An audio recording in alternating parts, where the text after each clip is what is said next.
Hi everyone. Today's subject is kind of a continuous about the Hadith and Sunnah. I gave it a title of Useless Books of Hadith. Useless Books of Hadith. And I would like to start by noting the ridiculing of Hadith construction by a non-Muslim researcher, historian, specialized in the subject of Islam and Prophet Muhammad. His name is Fred Donner, Donner, Fred Donner. He was asked in an interview in American Academy in Berlin what he thinks about the scholars' controversial debates about the Hadith. He disapproved of it, which means he disapproved of the Hadith, of using it.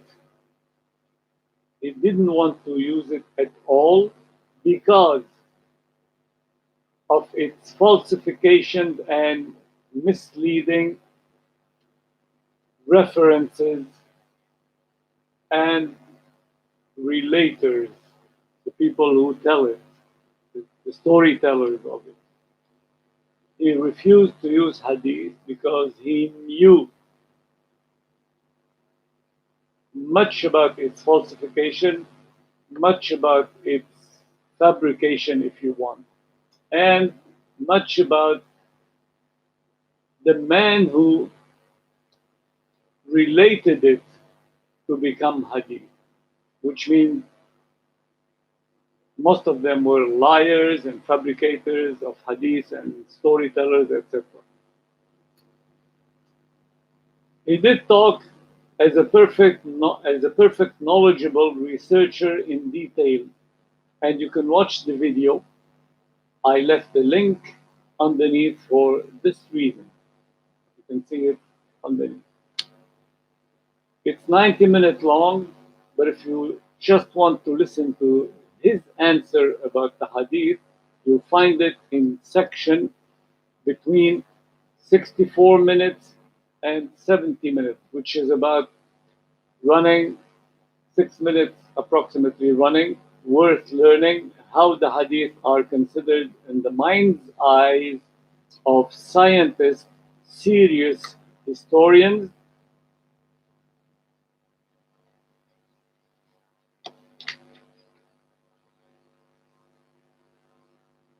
Realistically analyzed with reason and logic to ascertain its authenticity, which means those historians, researchers, they are so serious to verify the authenticity of Hadith.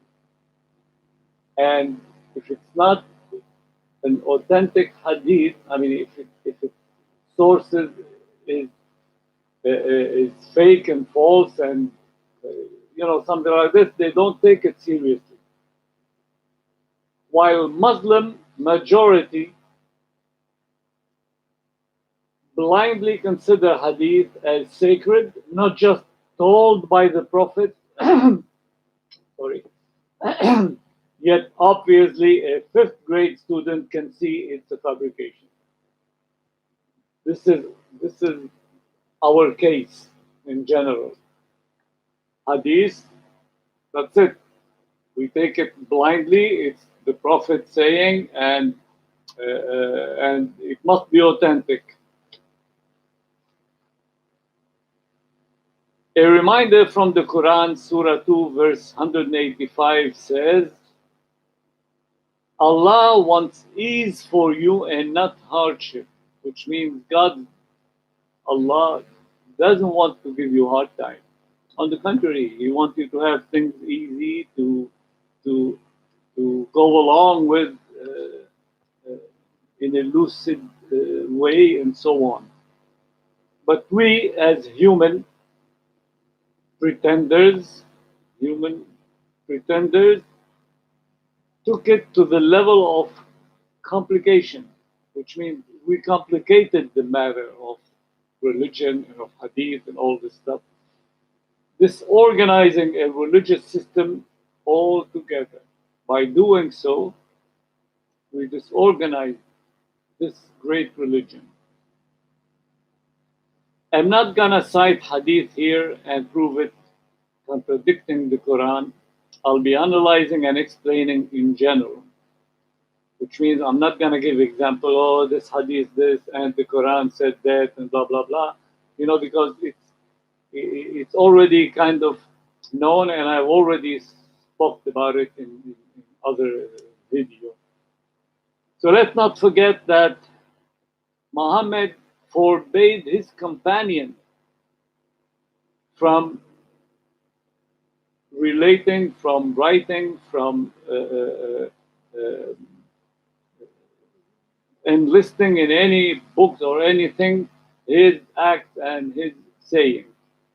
That is sure. Muhammad forbade such thing. Why? Because he doesn't want the believers to mix between Quran and Hadith. Especially that in some mind that both of them were revealed. They think and they say and they pretend that both of them, Quran and Hadith, were both of them revelation from the same source, which is not true, which is the big mistake and the big problem. And as I said, Muslim scholars politicized all the hadith to meet the need of their masters, politicians and rulers. So this justifies what the verse 30 in Surah 25 says. I'm reading the translation of the surah. My Lord, Muhammad is kind of complaining to his Lord, to Allah. Verily my people took this Quran as a thing to be shunned, which means, oh my Lord, those people, the Quraysh first, in the first time of revelation, but it applies on the case of most Muslims nowadays. He said that my people are not taking the Quran seriously in that sense. Another reminder in verse 18, Surah 72, it says about the mosques and the places of worship.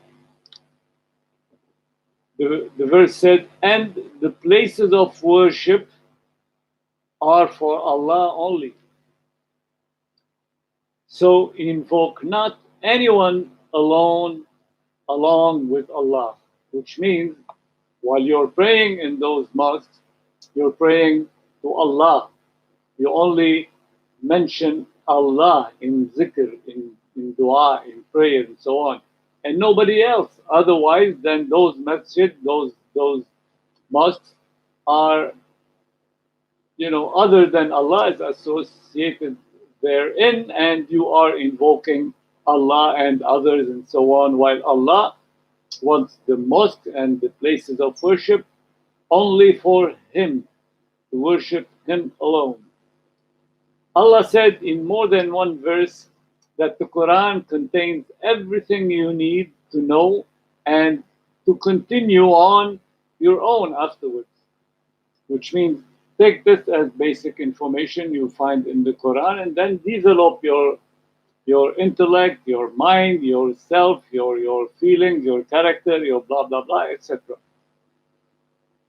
Expand your knowledge and learn and reckon the facts of life. If you need assistance to understand the Quran well or better, verse 59 of Surah 25 tells you, that's what the surah says, Allah the Compassionate, which means if you want to know Allah the Compassionate, if you want to know the religion, if you want to know the Quran, if you want to understand these verses, Allah is telling us, Allah the Compassionate concerning Him, if you want to learn about Him and what I said, Quran and religion and so on, ask anyone informed. Ask anyone informed. Informed, which means that he has the knowledge.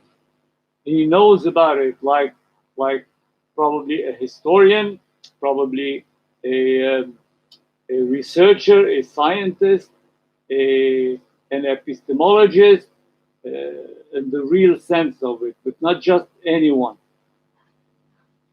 As for the weak and sick-minded, or simply naive or lack of understanding, Muslims mostly, but follow blindly fake hadith, Allah said in verse 3, Surah 5, to those people, Allah said, "Today I have perfected for you your religion and have completed my favor upon you, and am well pleased with Islam as your religion." Which means at this particular time, when this verse was revealed, Islam was completed. God revealed everything and the mission was complete. So, this is addressed to everybody, of course, to understand that beyond this point, nothing to be added to Islam, to religion, to Quran, I mean, or to verses, or do anything at all. That's it. So the question is, how dared few or two-numbered human beings like scholars and pretenders, pious imams, and so on, say that the Quran is abrogated by the Sunnah and Hadith? Yes, they are saying this. And they are even promoting it, that Hadith is kind of the meaning. Hadith is explaining and completing the Quran, which is absolutely not true, which is absolutely different from what God told us in the Quran itself. Yet God, Allah, warned His Prophet Muhammad in verse 73, Surah 17. I'm trying to show you here the proof from within the Quran that this is false, this is not true. That the Quran by itself is sufficient. It's a completion by itself. So Allah warned Muhammad in verse 73, Surah 17, saying, "And their purpose, those who want you to change, those who, instigating you and so on, and their purpose was to tempt you away from that which we had revealed unto you," which is right, and it happened, especially, of course, in his lifetime. Many Jews, many other Jews, many Meccan, and so on. Why they were doing this? To substitute in our name something quite different, which means to say things on behalf of Allah that Allah didn't say. They were tempting you, of course, tempting Muhammad for this. Behold, Allah is telling Muhammad, behold, attention, they would certainly have made you friend, which means if you do what they want, you will be their best friend in that sense. All this is proof of uselessness of the hadith, as it's contradictory to Allah's word and gives sign and impression as if it promotes another religion. Yet Allah said in more than one verse that you need no hadith to understand necessarily the Quran, but rather you need attentive foresight and wisdom. And remember verse 122 Surah 4 saying, in that meaning, Allah's promise is the truth, which means whatever Allah says is the truth. And whose word can be truer? Common sense, of course, logical, religious common sense. Who is truer than Allah? No one.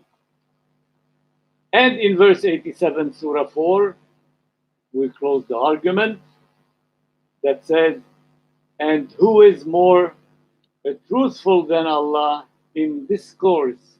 Which means when Allah is telling us something, no one is as truthful as Allah is. On the contrary, Allah is the truthful. Thus, by encouraging the promotion of hadith, by pretending that hadith abrogate Quran and so on, they are nullifying the Quran, while we should nullify all hadith, even the authentic ones in that case. Quran prevails, and Quran is the truth. Thank you so much.